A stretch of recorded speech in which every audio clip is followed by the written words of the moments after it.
De veras. Señoras y señores, ya está con nosotros el vocero Rubén Aguilar, que ustedes conocen aquí también como Peñafil y Sommelier. Pero además, bueno, le agradezco mucho a Rubén que haya llegado, porque ustedes saben que tiene la conferencia que acaba de terminar. Todos los que trabajamos a esta hora, desde luego, porque tenemos necesidad, ¿verdad? Y también algunas adicciones. Yo te agradezco mucho, Rubén. No, a mil gracias, Víctor, por estar aquí en un programa siempre tan imaginativo, tan creativo, tan único como las cosas que haces tú. Muchas gracias, Rubén. Yo quería preguntarte, ¿cómo puedes desempeñar este trabajo? Yo te decía hace un momento, he conocido a los voceros, a la gente encargada de la comunicación social en la presidencia antes que tú, y todos la han pasado muy mal. Bueno, algunos se tuvieron que casar hasta con el presidente, ¿no? Pero ¿cómo haces para poder divertirte o sacarle la mejor raja a este asunto donde no solamente se conoce la opinión de la presidencia, sino también se deja ver las cosas que no están funcionando alrededor de la presidencia? Esto quiere decir la coordinación del gabinete, de las opiniones, de alguien que quiera hablar antes que el vocero, antes que alguien se quiera adelantar, alguien quiere hacer la brecha. O sea, ¿cómo aprendes a disfrutar este tipo de asuntos? Primero decir que lo disfruto, me apasiona esta tarea.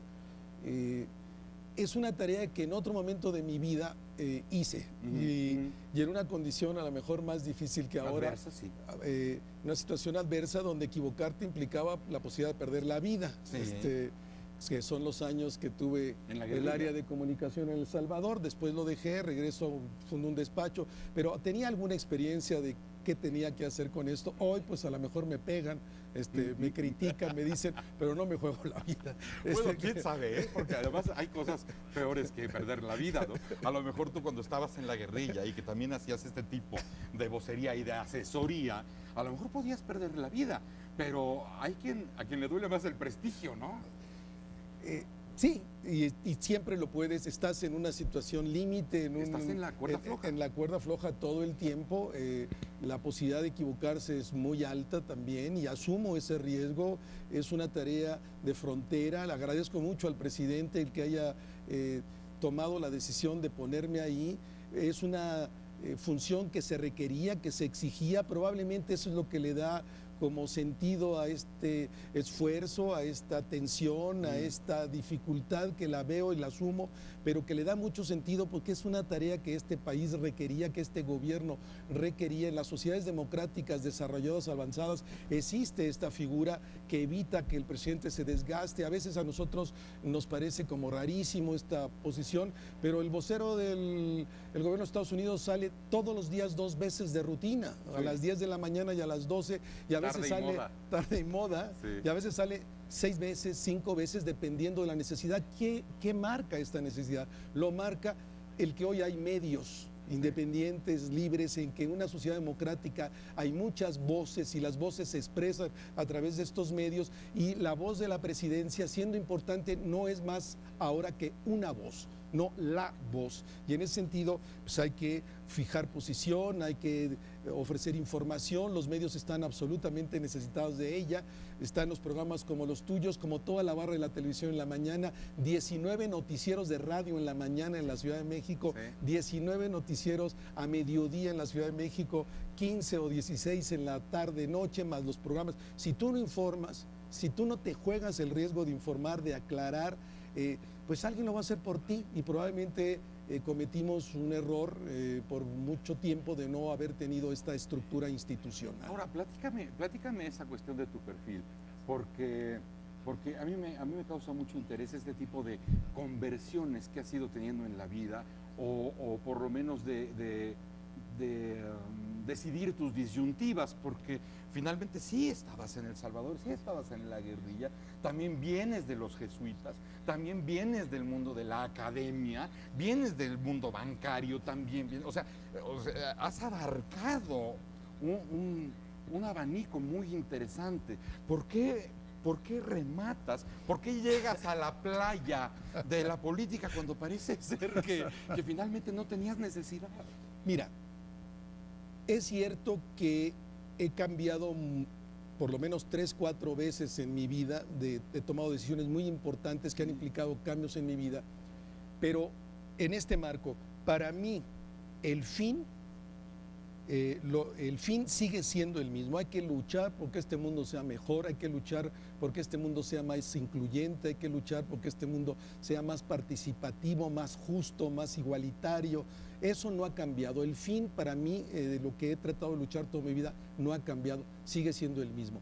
La mediación histórica, la manera de lograr eso, desde luego que lo he cambiado. En un momento de mi vida creí que era como jesuita, que era siendo un misionero, que era trabajando desde el ámbito de la opción religiosa, me sigo asumiendo como un hombre creyente.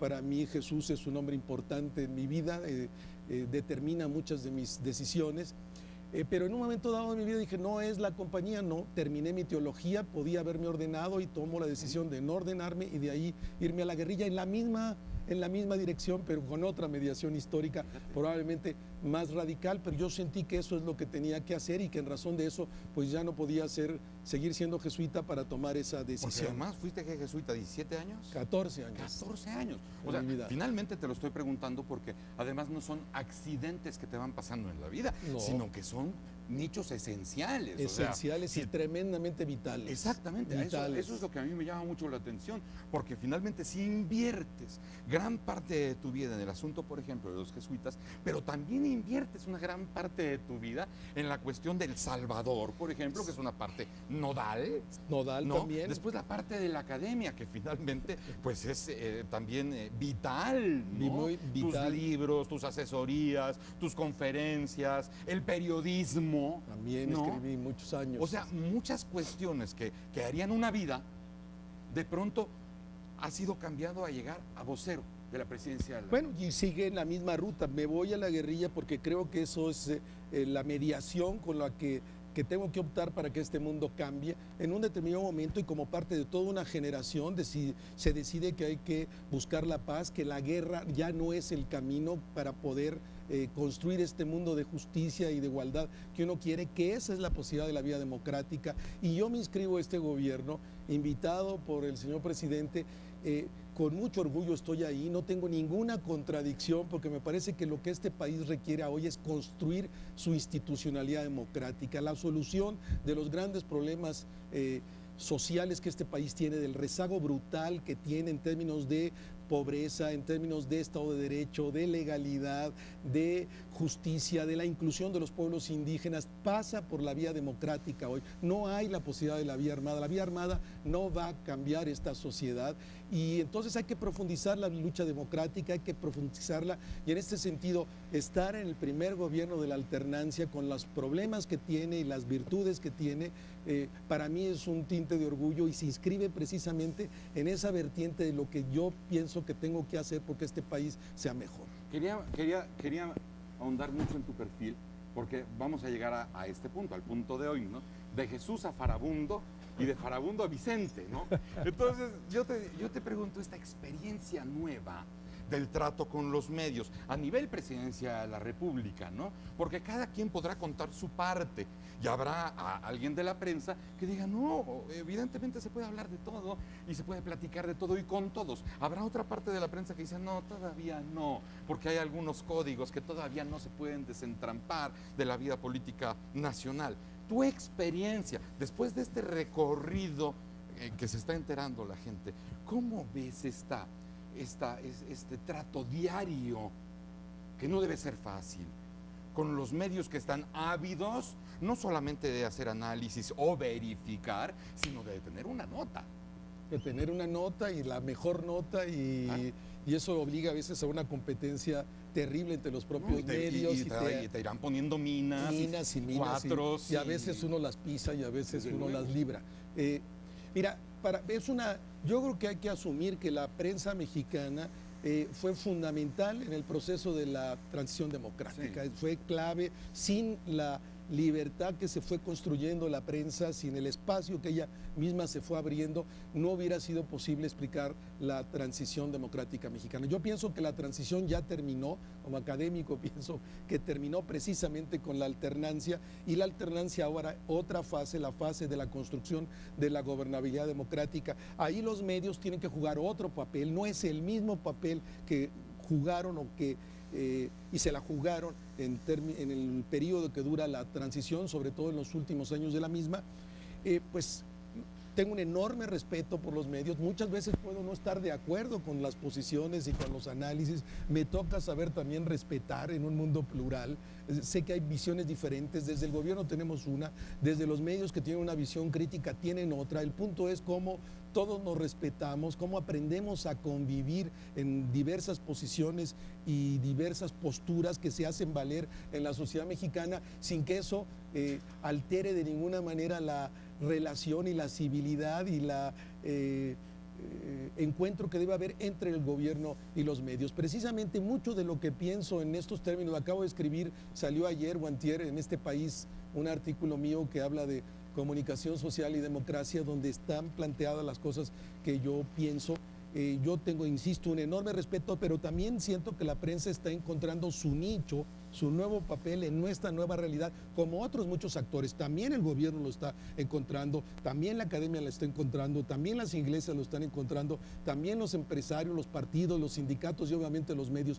No sabíamos vivir en democracia, nunca habíamos vivido, a lo mejor para algunos es decepción, porque nos imaginábamos que era de otra manera, para otros es encuentro, para otros es duda, para otros... Incluso Rubén, tu mismo puesto verdaderamente es un nicho nuevo, porque de pronto yo te observo todas las mañanas y de pronto digo, siento que a veces luchas entre tus propios criterios, porque además pues se salen tus criterios, aparte del mensaje institucional que tienes que dar. Es una lucha porque permanente. Tú sabes toda la cocina y sabes perfectamente que hay un anuncio oficial de la presidencia, pero también sabes al mismo tiempo que un secretario no está de acuerdo, que otro secretario está emberrinchado contigo, que otro no te quiere. O sea, al mismo tiempo sucede esto, al mismo tiempo tienes a la gente de la prensa que conoces a mucha gente de esa misma que te está cuestionando, interrogando, y que de alguna manera hasta les brillan los ojos cuando se ven y se cierran como diciendo, no me chingues, nos conocemos de toda la vida, Rubén,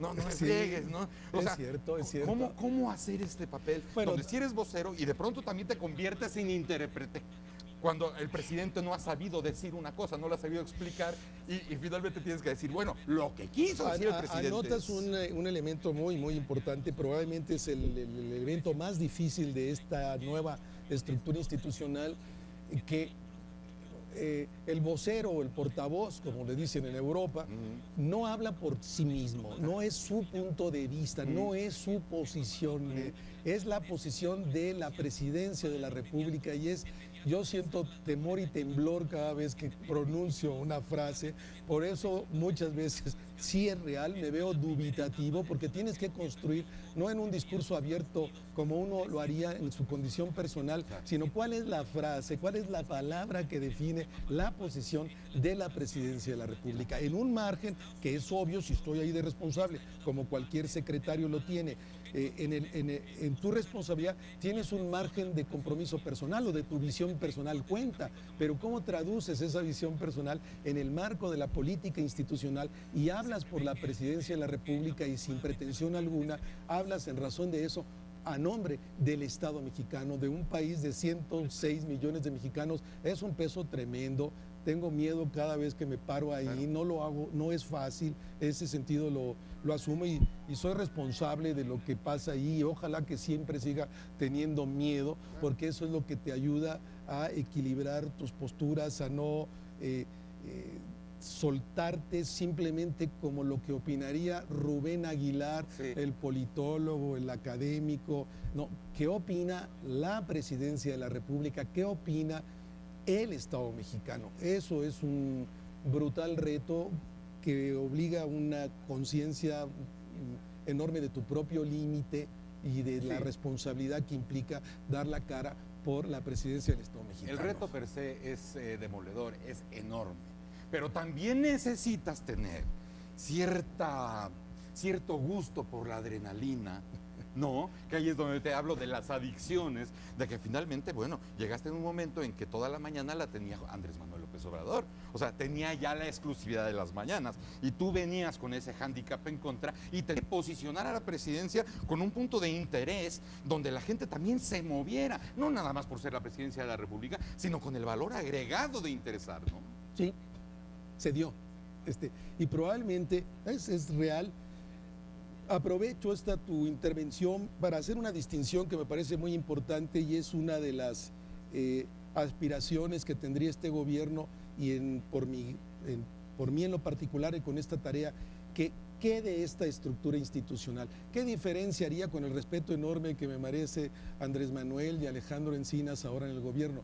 Que no están creando una nueva estructura institucional, es el propio gobernante en la, perdón por el juicio, en la vieja estructura donde el político se representa a sí mismo, donde el tlatoani, que en náhuatl en español esa palabra náhuatl quiere decir el que dice la palabra, que era solo el emperador, pues vuelve a expresarse por sí mismo, no crea una estructura de mediación que evite el desgaste de la figura presidencial, que objetivice la información. La pretensión de este gobierno es crear una estructura institucional que medie a la presidencia con los medios y que sirva para estar ofreciendo la información que los medios quieren y así intentar hacer valer nuestra propia agenda. Y mencionabas un elemento que lo has dicho 2 o 3 veces, que es a partir de la creación de esta estructura institucional opera, quieras o no, un mecanismo de ordenación de la comunicación al interior del gobierno. Hay dificultades, sí,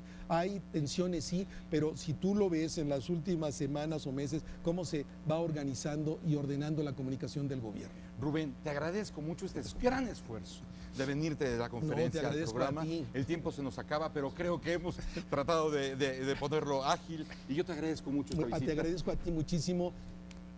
Sigue con este programa tan original, tan distinto, a veces tan ácido, por lo que a mí me toca. Te agradezco mucho, Rubén. De veras, muchas gracias. A ti, muchas y que nos gracias. veamos muchas veces. ¿Cómo no? Señoras y señores, cerramos el Calambre 2006 para irnos inmediatamente. ¿Qué refrán define mejor su visión de la situación política actual de México? 57% a río revuelto, ganancia de pescadores. En segundo lugar, con 18%, echando a perder se aprende. En tercer lugar, con 17%, la esperanza muere al último. Y al final, con 8%, todo tiempo pasado fue mejor. Muchas gracias, señoras y señores. Mañana la cita a las 6:54.